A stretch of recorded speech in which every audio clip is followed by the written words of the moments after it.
Hello and welcome back to another video from North Fork Time and Treasure. My name is Eric and I'm your host today.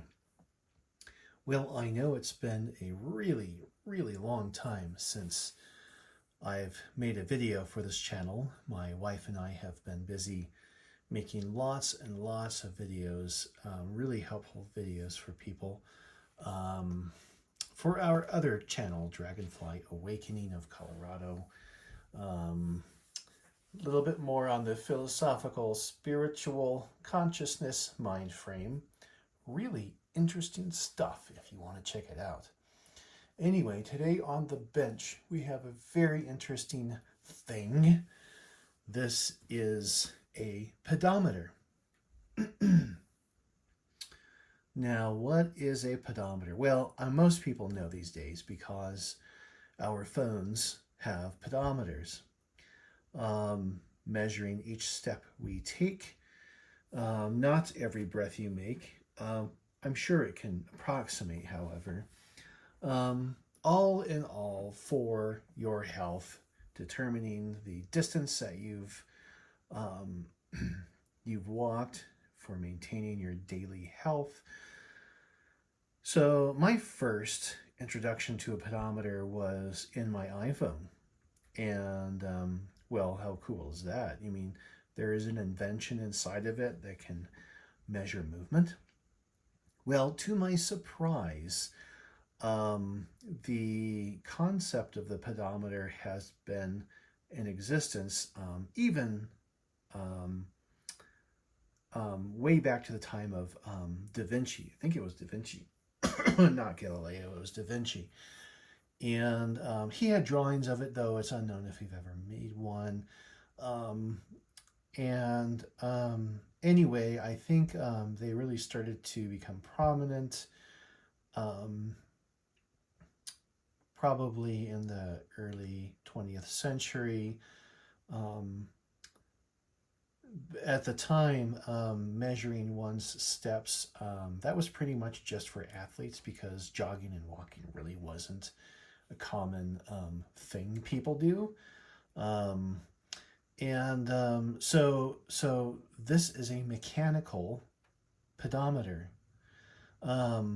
This is made clearly by the New Haven Clock and Watch Company. Now, this is model number 230. Okay, as a matter of fact, here's the original price, $5.95. Now I'm going to show you something. And here it does say New Haven pedometer. I have seen these, well, in videos recently, of these designed by New Haven, but the New Haven Clock and Watch Company,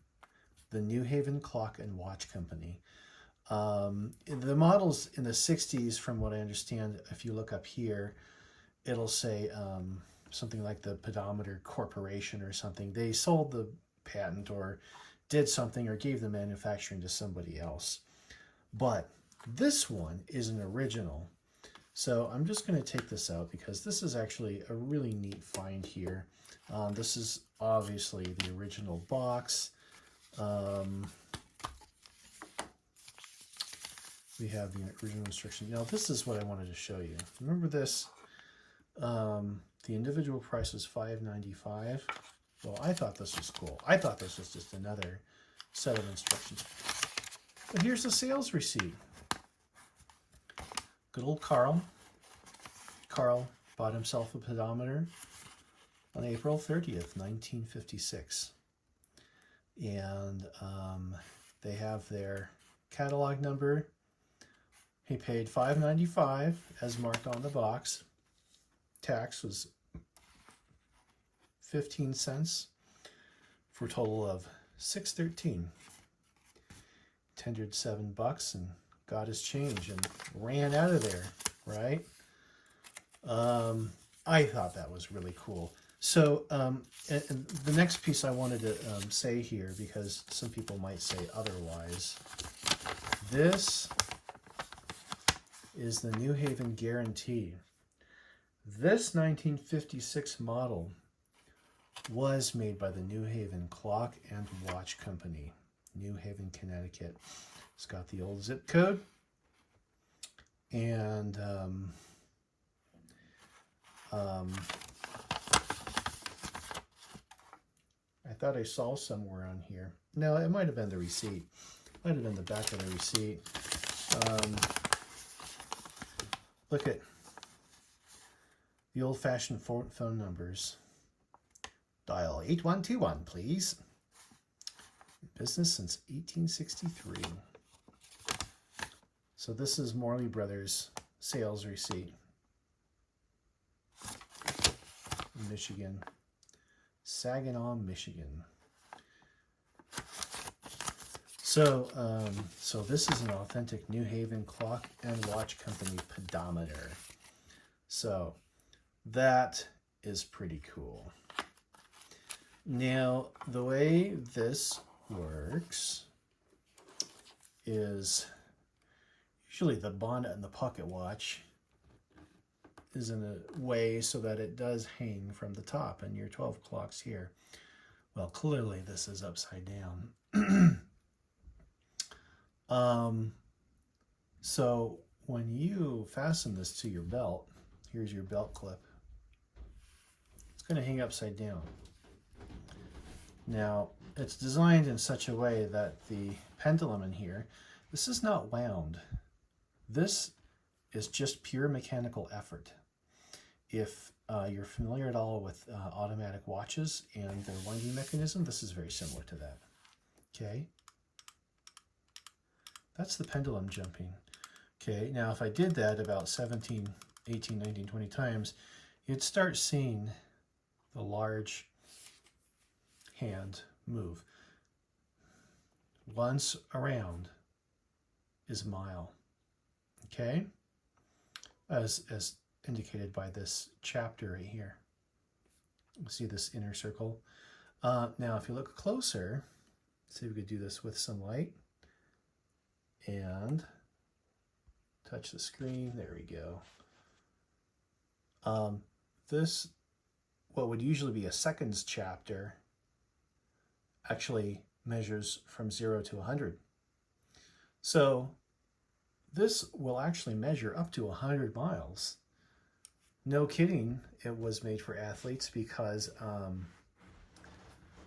people are obviously measuring themselves running a long distance, you know, and who knows what else that might be. But so here's the thing. Well, this is what I did. So you reset it by this. You could just do it with your finger, honestly, or use a coin or the eraser on the back of a pencil to reset it. Now here's the thing. When you're running, everyone's a different height, right? So take a sip of my whiskey here. I mean my tea. No, it's actually tea. It's herbal tea grown right in my backyard. So, where was I? That's strong tea, isn't it? Just kidding. So as this hangs, you know, obviously it's triggered by the mechanism, and because it has to hang on your hip, because that's where you're going to have a moderate enough impact to trigger that pendulum inside. Okay, and then if you want to check on your progress, you just kind of lift it up and look at the dial. So, you know, if it's on your belt, you're going to lift it up that way, and you can see how far you've gone. You can even tell that it has moved slightly. Okay, now, so I was saying, you reset it with this here, but there's another setting that's necessary here. People are different heights.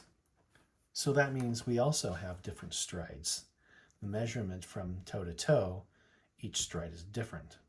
So there's a way, it might have been on the instructions here, but I've seen other people describe it in videos.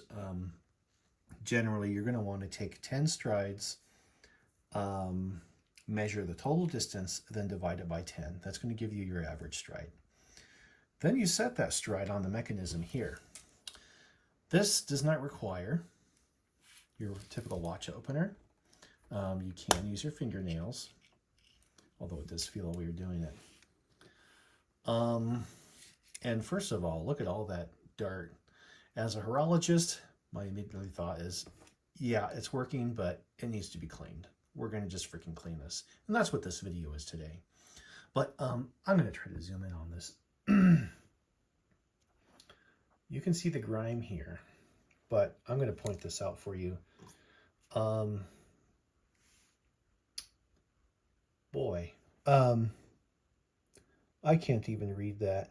Let's try to zoom that in a little bit more, because this is the measurement that you start your, this is how you set your stride. The most minimal is 15. 15 inches is pretty small, so a kid could do this. Or, boy, that's not even moving. Let's try this. Okay. 15 up to, boy, I can't even read that. It goes up to like 50 something inches, you know, if you're a Sasquatch that's interested in health. So what we have here, so that's how you set your stride, and that's how you get an actual accurate measurement for the paces. So how does this thing work? It's actually very simple. This is, once I point this out to you, you'll see how similar this is to automatic winding movement. So here's your pendulum. Okay, this thing. All right, so you see what's happening already? I didn't get quite a good bounce back yet. So you see that? So that's indicative of needing service. We see that wheel back there. This is ratcheting it. How's it doing this? So we got this spring here. This is for bouncing this pendulum back up. It ain't happening. Okay. In here is another, is like another spring that looks kind of like this. Okay. So that as it goes down, it moves along the top of this wheel, and as it comes back up, it pushes the wheel. It's a ratchet wheel. This is the ratchet wheel, okay? Now, this here, this is just really nothing but a click, okay?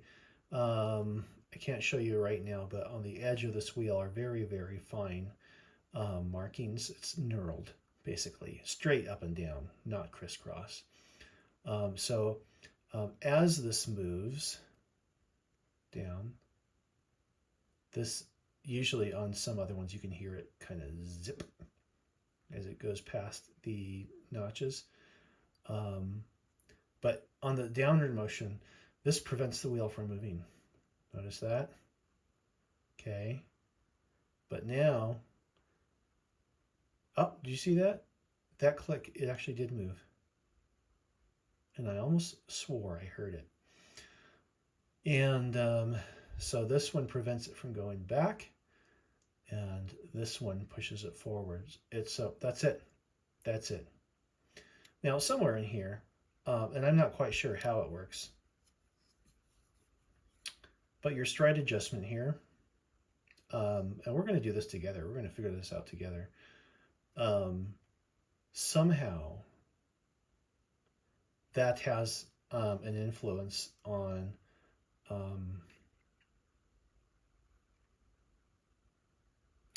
perhaps how far this is allowed to move for shorter strides or longer strides. That's my guess. With my experience in steam locomotive mechanics for 10 years and yes, working on a real steam locomotive and horology for 10 years. That's going to be my guess. But, you know, there's always 18 different ways to do the same thing. So, what we're going to do is tear into this guy, and you're going to follow along with me as we do a general teardown disassembly. We're going to clean it just like we do my watch parts. We're going to analyze for wear, see if anything needs any rebushing or repivoting, if there's any jewels that are broken, and then we're going to lubricate it and put it back together. So now I have a microscope we're going to do that with, and you're going to be able to follow along with me on my microscope. My microscope camera partially stopped working, thank you Amazon, and the seller disappeared when I tried to return it. But no big deal. I don't use it too often. I actually quite like looking through the optics itself. But the camera does project the image on a screen, but it will not record as I work or take photos as I work. So I'm going to set up my camera that you're watching through right now against the screen, and hopefully without glare, you'd be able to see everything that I'm doing. So let's get to it.